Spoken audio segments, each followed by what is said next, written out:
Hi everybody! The plan for today is to keep going on the transformation of my Mazda MX5. As you saw in the previous video, we stripped the interior and took the dashboard. Today I will put the car on the lift, and the idea is to take the wheels, take the brakes and disassemble the suspension.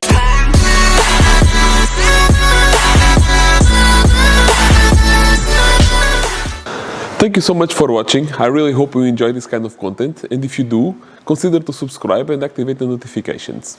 As you probably already know, this is my track car, my Mazda MX5, that has the steering wheel on the right side and I am moving it to the left side. The interior is already stripped. Today I will focus on the exterior. So the idea is to remove the power steering from the car. So this oil tank and the power steering pump will go off. I have already here the engine bridge that I built. It's not finished yet. It is missing the sliding part with the hook. But for the moment I will use it as it is, with the strap from the one point to the other to hold the engine in place. I will not undo the subframe today, but I will have it ready for the next day to have the new subframe ready and to be able to remove the old one and put the new in. Now with the car on the lift, I will start by removing the wheels. Now I will remove brake caliper, the brake disc, remove the coilover and then take the suspension arms away. Also, the torsion bar needs to be removed.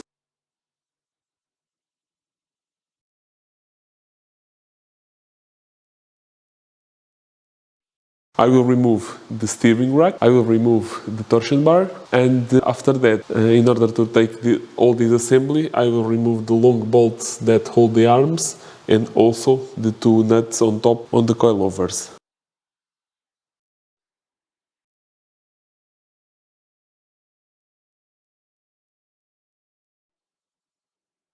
I am now ready to remove the arms.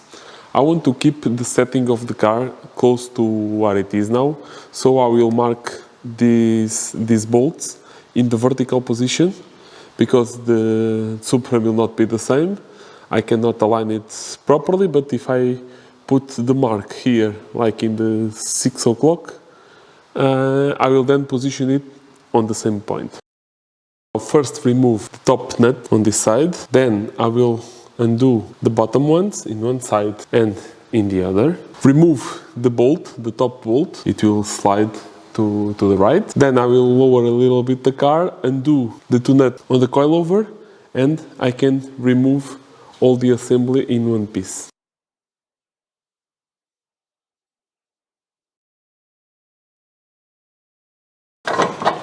We'll need to remove this bolt from the torsion bar. Now we just need to remove these two nuts.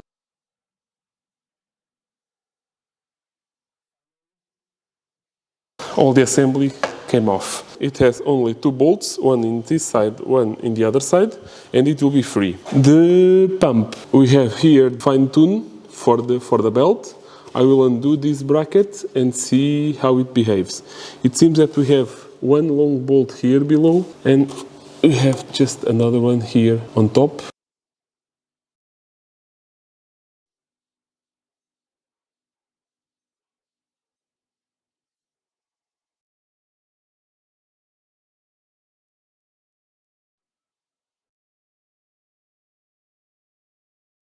We need to take the bolt that it's there. You can see the head is on the other side, so we can disattach the shaft that came from the steering column to bolt on the steering rack. The subframe that I bought to put on the car with the steering rack attached, this needs to be all degreased and repainted, and this is the steering rack that I will depower. At this point I can start to take care of the subframe and the steering rack. Because I disassemble the power steering pump, I will depower also the rack. it's what I will do now. The process is not that hard. I will start by removing all the pipes.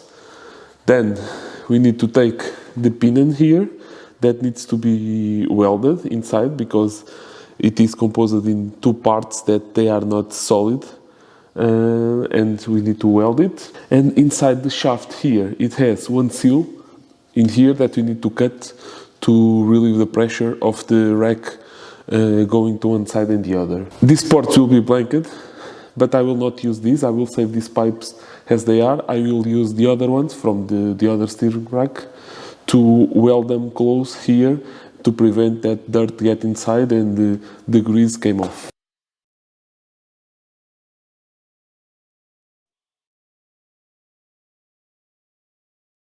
Okay, it was easy. So here inside, this is an assembly of a big nut outside and the inner one that bolts and put pressure on this spring on this guy here inside. Here it is.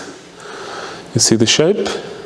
These make pressure on the shaft and take away any slack that it might have.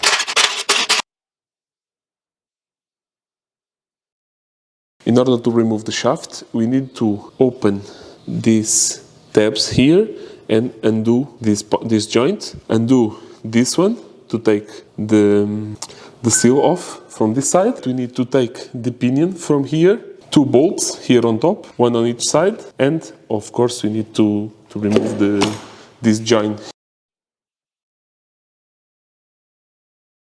We have disassembly. It's like a valve that pushes the oil to one side or the other. We need to remove all this inside because we don't need it. So we have a circlip here that we just need to take, and all this assembly slides off this way. Here it is, and now this part just slides off. It looks like one single part, but these two pieces, they are separated, and we need to make a weld here to join them together and to prevent them to move and to have some slack in here.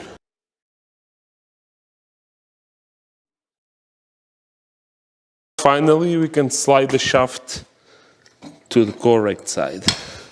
You can see the middle seal that we need to cut and take from here. It is off. I damaged the shaft a little bit, but nothing to be worried about. This part is a matter of cleaning all this old grease, clean it all well, put new grease in and reassemble the shaft.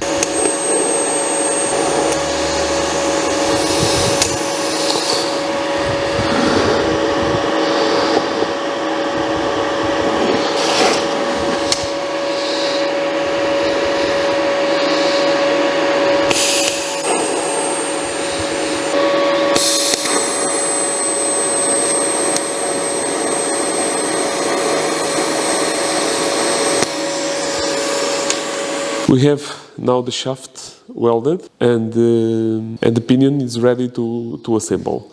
As you saw, I tack welded first in 90 degrees, so to prevent it to warp, and then I fully weld it all around. Let's check now if it is warped or if it is straight. So in order to check if the shaft is straight, I just mount it on my lathe, and I will put it now to rotate and see if we can see it wobbling or if it spins straight.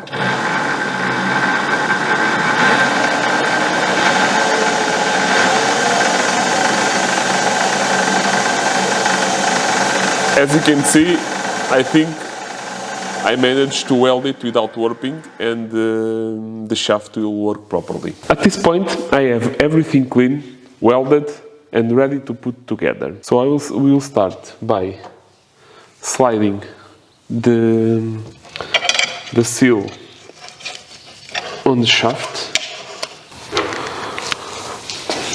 We slide this part in here.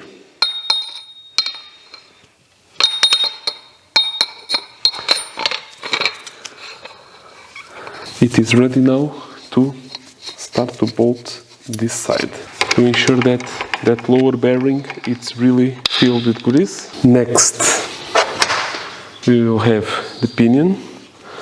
I will pack it with grease here in the bearing.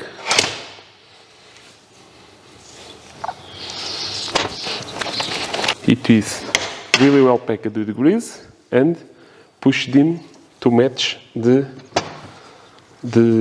teeth here. So it is now spinning freely. Remember, before this, all of this was filled with oil and now it will be dry. We have another bearing there on the bottom that we need to pack with as much grease as possible. To close this, we will put the O-ring in place. Not that this is really important because this will not be filled with oil now. Put the cover, the rubber cover, put the adjuster piece in. Don't forget to put the spring here in the middle, and now bolt it in. Let's torque it to the 5 Newton meter so we can ensure that we have the right feeling on the steering. We need to put this piece in here. It just has one correct position, otherwise we will not be able to tighten it and bend back the tabs. Now to finish this part, we just need to plug these blank screws that we did. They are all welded now and ready to install in place. The last thing we need to do here is to put the dust covers. I don't have them yet, I ordered new ones. So when they arrive, I can mount them and we will have the steering rack ready to install on the car. I will end this video here. Today we accomplished a lot and I really hope this content is useful for you and you enjoy this kind of stuff. Don't forget to hit the like and subscribe to the channel and activate the notifications. On the next one, hopefully we will start to move stuff from the right side to the left side on the car. Stay tuned.